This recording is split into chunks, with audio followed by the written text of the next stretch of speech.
assistidos e maratonados, está de volta aqui na programação do canal. Estava com saudades de fazer esse vídeo que eu gosto bastante. E como eu tenho lá nas minhas metas para 2022 a meta de assistir coisas novas, eu resolvi voltar com esse quadro porque eu acho que vai servir de incentivo para eu estar assistindo séries novas, vendo filmes e tal, para dividir as dicas com vocês. Então, bora lá conferir o que foi que eu li, assisti e maratonei em maio? Bora!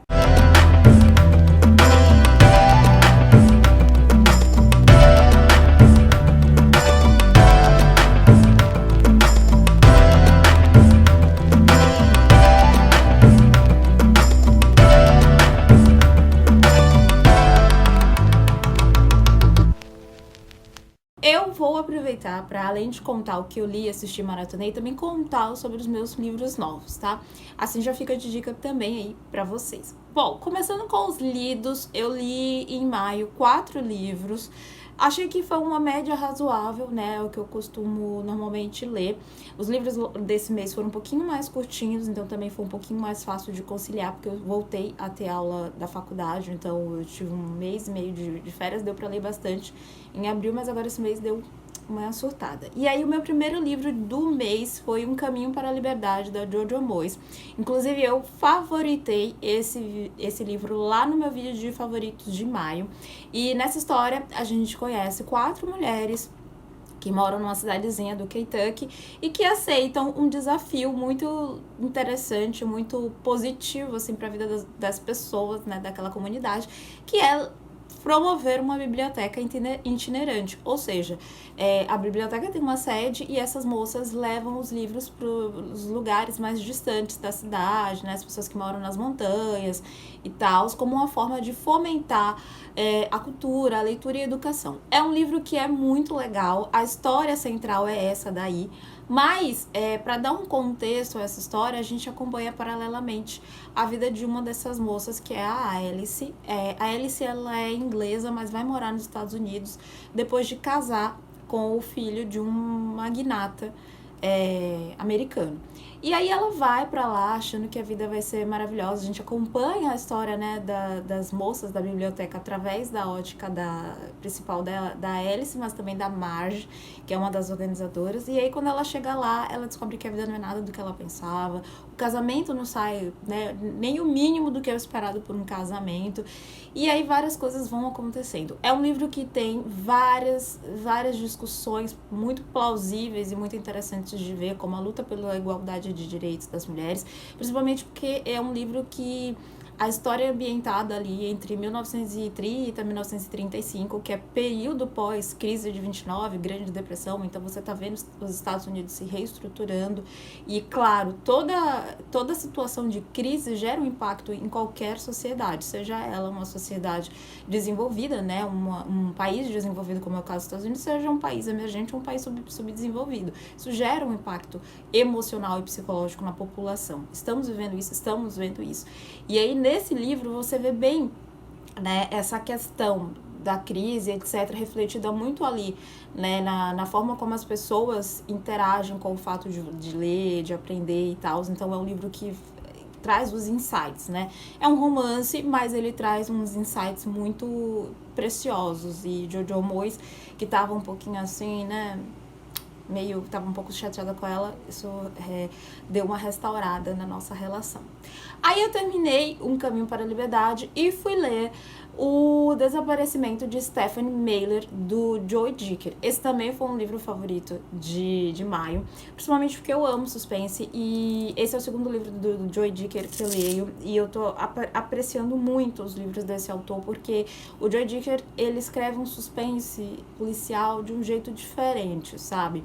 No meio da história ele vai sendo um pouco prolixo, isso até às vezes te irrita, mas você depois vai se acostumando e entendendo que aquilo ali é uma forma de você criar intimidade com os personagens. E nessa história, a gente já começa conhecendo a própria Stephanie Meyer, que é uma jornalista, e ela vai procurar um tenente da Polícia Estadual de Nova York, para dizer para ele que o crime que ele investigou e que levou ele ao sucesso profissional 20 anos antes está totalmente errado.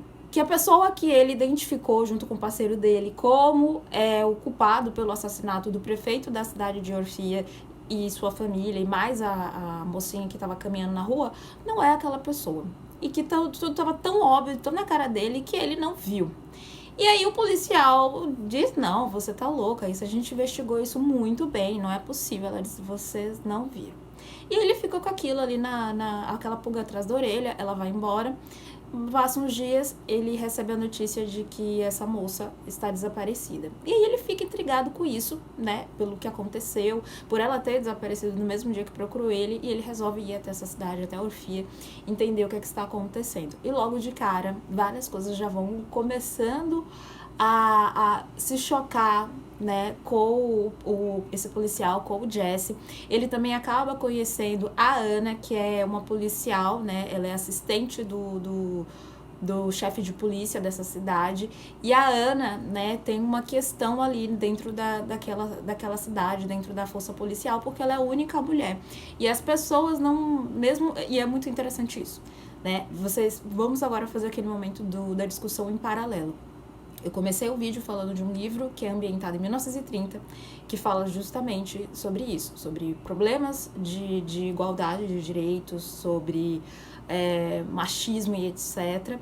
E você pega um livro que a história está sendo ambientada em 2014 e você ainda tem isso ali. Então é um retrato que foi um paralelo assim, muito interessante que acabou me atingindo durante o processo de leitura, né? E bem por acaso, de ver isso, né? De que parece que essa história, né, não muda, e muito provavelmente talvez ela não mude porque a forma como direitos das mulheres, igualdade de direitos ensinada, deveria ser escolarizada, ainda não chegou, né, num patamar em que as pessoas realmente incorporem isso à sua vida e às suas práticas diárias. Então, ensinar a igualdade de direitos não deve ser só feito na escola, né, no processo de escolarização, mas também no processo de educação, e educação é feita em casa.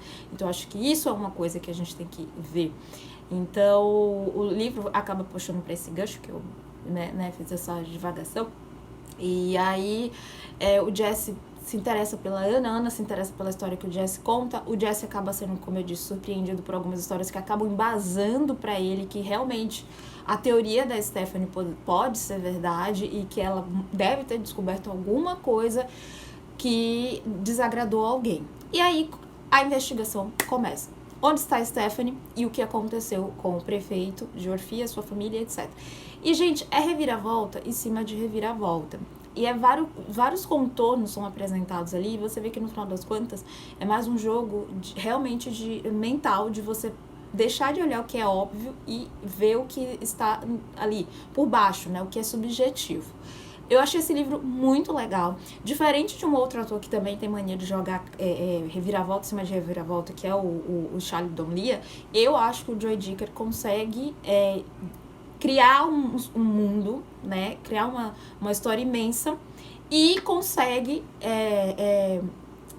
dar desfecho para cada uma dessas tramas que ele criou ali dentro da imensidão, sem pressa, deixando rolar. Enquanto o Donlia, ele acaba ferrando com a história, ele diz que ele caga com a história, porque ele cria toda uma trama megalomaníaca, depois ele, quer assim, e não rola assim, não acontece isso. Eu achei esse livro fantástico, recomendo super pra vocês, e é uma daquelas leituras que você não sente, o livro é longo, mas você não sente o tempo passar, tá? Aí depois eu fui ler um romance, né, pra baixar um pouco ali a sensação elétrica e tensa que rolou com o meu suspense. E fui ler um livro da Nora Roberts. Nora Roberts escreve tanto livros de romance quanto livros de suspense, histórias policiais. É uma das autoras, assim, que eu acho que tem a maior capacidade de se adaptar ao clima da história e a premissa, assim, que eu já li, então eu adoro os livros da Nora.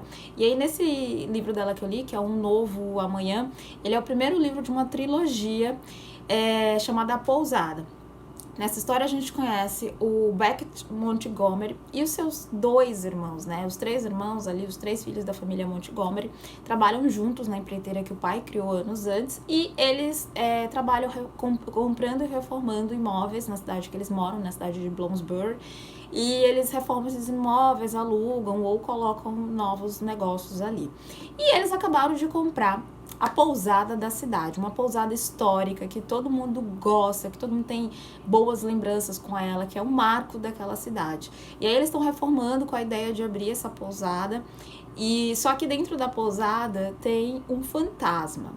E aí a história, né, começa a interagir um pouco com esse fantasma, né, com essa fantasma que o Beckett dá o nome de Elizabeth, porque cada quarto, né, da pousada vai levar o nome de um casal épico da literatura inglesa. Então tem Elizabeth Darcy, tem Nora e... eu esqueci, tem até o filme, que os dois têm o nome Coen, não vou lembrar. Mas são todos esses casais épicos, e ela gosta, né, o fantasma, de morar justamente no quarto de Elizabeth. E vizinho a essa pousada tem a livraria da Claire. A Claire é a paixão de juventude do Beckett. Ele sempre foi apaixonado por ela, mas ele sempre respeitou muito o espaço dela, porque ela tinha uma paixão e vive um relacionamento com outro carinha. Ela casou com esse carinha entrou no exército e tal, e aí aconteceram várias coisas, a vida deles mudaram, Claire acaba voltando para a cidade, né, e aí o Beckett fica sempre esperando ali a oportunidade de se aproximar da Claire, a melhor oportunidade, né, para se aproximar dela, que vai ser oportuna para ela. A pousada e a obra da pousada acaba sendo essa oportunidade, né, porque afinal de contas os livros... a Claire tem uma livraria, os quartos são inspirados em personagens, né, romances da literatura inglesa, então eles acabam trabalhando juntos e aí começam a se envolver. A gente vai acompanhando esse casal ali sendo formado, a relação do Beckett com os filhos da Claire, e paralela a isso também a relação ali da família Montgomery, né, desses 3 irmãos com a mãe, a relação dessas pessoas com as pessoas da cidade, o clima que essa cidade tem, que é um clima muito gostoso, onde todo mundo sempre ajuda todo mundo se conhece ali. Os amigos, né, eles têm um grupo de amigos que é muito gostoso, e para quem leu a outra série da Nora, né, Quarteto de Noivas, e gostou daquela atmosfera, vai amar esse livro, é bem gostoso. Eu terminei já querendo ler o segundo, vou ler e com certeza ele vai vir em um dos próximos vídeos, então já recomendo aí pra vocês, tá?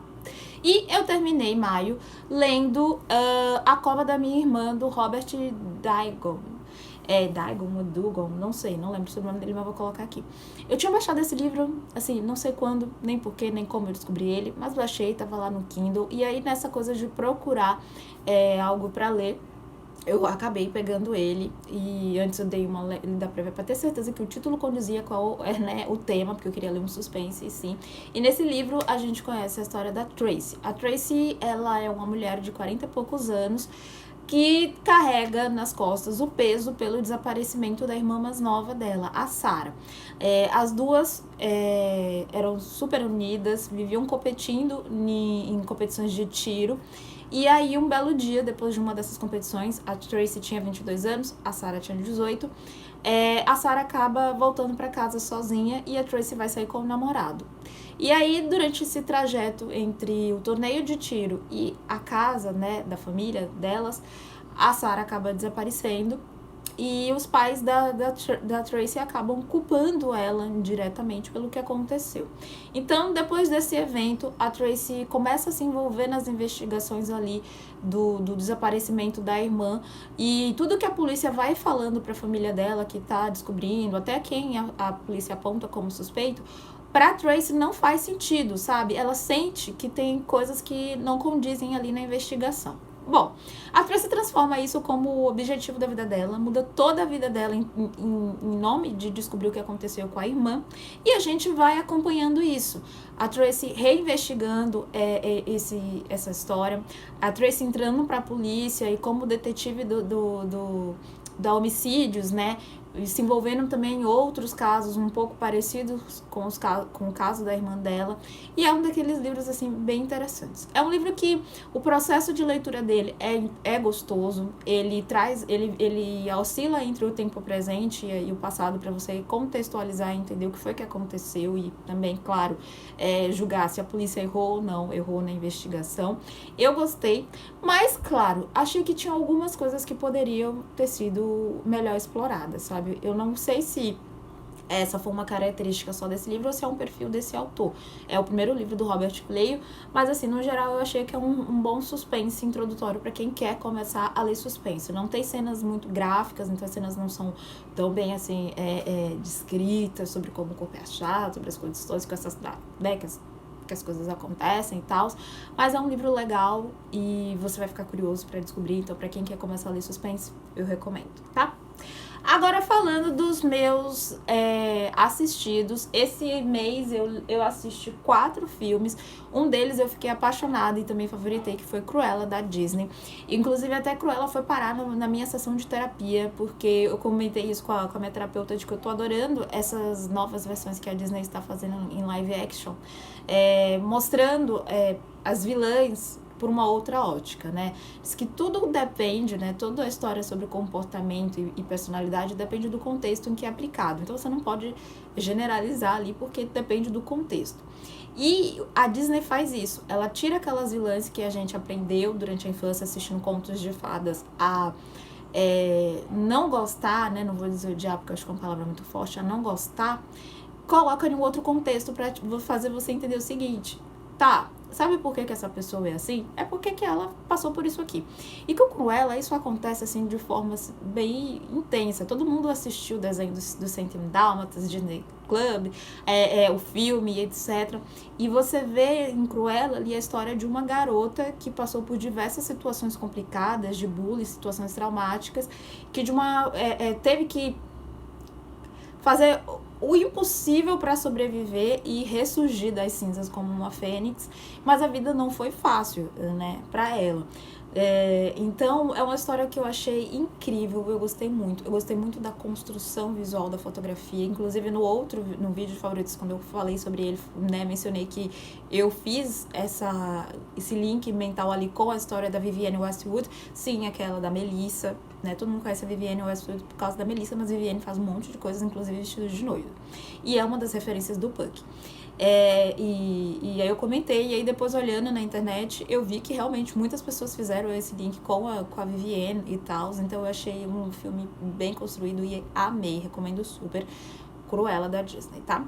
Aí eu também assisti Estranho, mas Verdade, um filme autoral, né, do Prime Video, da Amazon, e esse filme ele conta a história de uma garota que perdeu um namorado, já tem 5 anos, e ela chega um dia e bate na porta lá, né, da casa da família desse ex-namorado com um barrigão e diz: estou grávida do seu filho. E a mãe do rapaz, né, que meio que culpa essa moça pela morte do filho, diz assim: você é louca, né? Você é louca. Como é que você tá grávida agora do meu filho que morreu há 5 anos?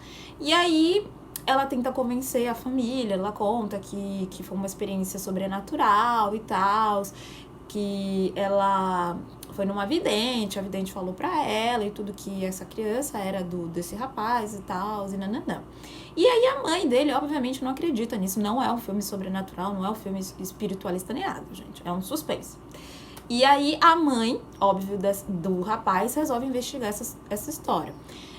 Ela descobre que depois que uma pessoa morreu, até acho que 24 horas após a morte dessa pessoa, dá para fazer a retirada dos espermas. Então ela começa ali, né, a elaborar várias teorias científicas. Só que a questão é muito mais simples do que isso, né? A questão não tem nenhuma relação científica. Na verdade, o que aconteceu foi uma situação um tanto quanto criminosa ali, né, dentro da vida dessa moça, e o desmembramento, né, a revelação dessa história é uma revelação assim muito forte, muito incrível até, eu diria, né, porque também vários fatores de coincidências estão ali interligados. Eu gostei da história, mas não amei. Eu achei interessante, mas eu também achei um pouco fraco, um pouco assim surtado. Mas é aquele tipo de filme assim, que pra você, né, variar, vale a pena. O que aconteceu comigo foi, eu prestei bastante atenção, né, ele conseguiu captar minha atenção, meu foco, durante boa parte. Aí depois que eu entendi um pouco do que foi que aconteceu, meu foco dispersou total, porque começou a rolar umas abstrações assim, e eu disse que enfim, fiquei meio sem entender. De 5 estrelas, eu acho que eu daria umas 3, né, 3.4 por aí, tá? Não é ruim, mas também não é ótimo. Fica aí a dica. Aí depois desse, eu assisti Amor Eterno, Também é do Prime, também é um desses filmes, assim, independentes que saem ali no Prime. Comédia romântica, assim, fofinha. Eu gostei porque é com o Brad Dourif, né? Que é o Liam, ou é Noah, de Pretty Little Liars, né? Que todo mundo implicava com ele, que também é quem faz o segurança Sawyer, de 50 tons de cinza, né? De 50 tons mais escuros, se não me engano, que todo mundo amou o segurança da Anastácia. Pois bem, é com esse rapaz aí. E nessa história, a gente conhece uma moça que sofreu um acidente, ficou 2 meses em coma, e quando ela acorda do coma, ela acorda desesperada porque ela quer saber cadê a família dela. Só que a família dela tá ali, a mãe e o pai dela. E ela diz, não, mãe, além de você e do meu pai, eu tenho 2 filhos e um marido. Cadê eles? Eu convivia com eles, eu convivi com fulano, com ciclano, com Bertrano, cadê? E a mãe tenta explicar a ela, não, filha, você não conviveu com ninguém, você tava aqui e tal, e ela fica sem entender, ela conta o que aconteceu, ela conta vários fatos, assim, bem vívidos desses momentos, tudo. E a família simplesmente, assim, tipo, foi coisa do coma. Bom, o que acontece é que como ela passou 2 meses em coma, ela acabou perdendo o emprego dela, então, e ela também não queria mais voltar para esse emprego. Depois do que aconteceu, ela resolve que ela quer dar uma guinada na vida dela e realizar o sonho dela de ser escritora. Então, ela decide focar nisso, mas para pagar as contas, arrumar um emprego temporário. E aí ela acaba arrumando um emprego temporário numa agência de fotografia, né, no estúdio de fotografia. E lá, quem é que ela encontra? O cara que no sonho dela era o marido dela. E aí ela fica assim sem entender, assim meio tipo, oi, como é que é isso? E aí, conforme ela vai trabalhando ali com o cara, convivendo e tal, ela vai percebendo que várias coisas que apareceram no sonho dela, que ela viveu durante esses 2 meses de coma, né, sonhando com essa família, são verdade. E outras coisas ainda não são verdades. E aí a gente vai acompanhando aí essa história aí se encaixando e tal, e claro, chegando até o casal se tornar um casal. Eu achei um filme muito gostosinho, aquele filme pra você relaxar, pra deixar com o coração quentinho, pra matar o tempo durante o fim de semana, sabe? Bem gostoso. Achei que bem melhor construída e melhor e mais fácil de você manter o foco assistindo e não dispersar pelo celular do que o estranho, mas é verdade.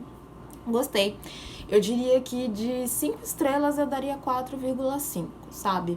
Não daria mais porque teve algumas coisas assim que pra mim não me encaixaram muito bem. Mas eu amei, achei uma história de coração quentinho, fotografia também lindíssima, diga-se de passagem. Eu sou a pessoa que quando assiste filmes eu não foco só na história. Pra mim tem que ter ali o conjunto. História boa, fotografia belíssima, figurino legal e boa trilha sonora. E aí esse daí pelo menos atendeu 2 ou 3 dos meus requisitos sonoros. Então, gostei, tá? De série, eu só vi 2 coisas esse mês. A primeira foi a nova temporada de Sunset Milhas de Ouro, que é um reality show da Netflix, que acompanha corretoras de luxo, né? A série é ambientada em Los Angeles, então a gente vai acompanhando essas mulheres e ali aquele ambiente competitivo. É uma corretora que só trabalha mulheres e elas vendem imóveis para celebridades, milionários pelo mundo. A gente vai vendo essas casas, como elas negociam, como é essa relação delas. E como um bom reality show, né, Sunset Milhas de Ouro é aquele momento de incubadora, né, aquele processo em que você tá ali observando a relação das pessoas. É aquela coisa que é tão tosca que você fica, assim, sabe, ignorando o grotesco. Mas é tão grotesco e tão tosco que ainda assim você precisa assistir pra você ver até onde as pessoas vão. Eu adoro, já recomendei algumas vezes aqui também lá no Instagram, então foi o que eu assisti. E segui também assistindo a série Bull, que foi um dos meus favoritos de abril. Essa é uma série que fala sobre a ciência, né, de julgamentos.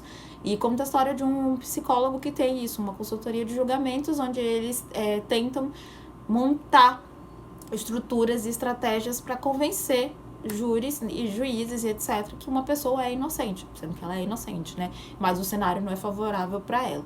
Então eu continuei acompanhando, cheguei na 3ª temporada. Rolaram alguns episódios que eu não curti tanto, foram um pouco mais lentos, né? E menos suspense, menos ação investigativa, mas ainda assim uma série muito boa. Tem 4 temporadas no Prime Video e eu recomendo super pra vocês, tá? E é isso, gente. Esses foram os meus lidos, assistidos e maratonados. Um Laliflix pra falar de quê? de streams, não é mesmo? Pois bem, se você gostou do vídeo, já sabe, clica aqui embaixo no joinha, não esquece de me contar também nos comentários o que você andou assistindo, lendo e maratonando ao longo de maio, que eu quero saber também, tá bom? E afinal de contas é aquilo, dica boa é o quê? Fala aí. Sim, dica compartilhada. Um beijo e tchau!